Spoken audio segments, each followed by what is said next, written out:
ఇప్పుడు మరొక పర్యాయం ఆశీర్వదించాలి అబ్రహాముని.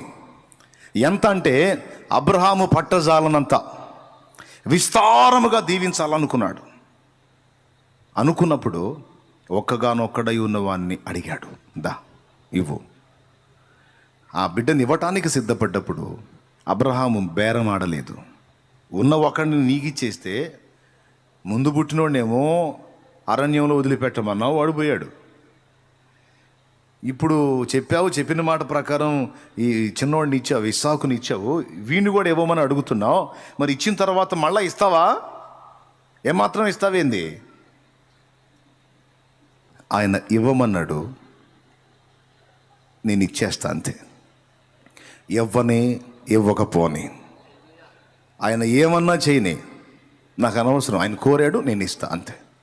ఎందుకనంటే ఆయన అంటే నాకు గౌరవం.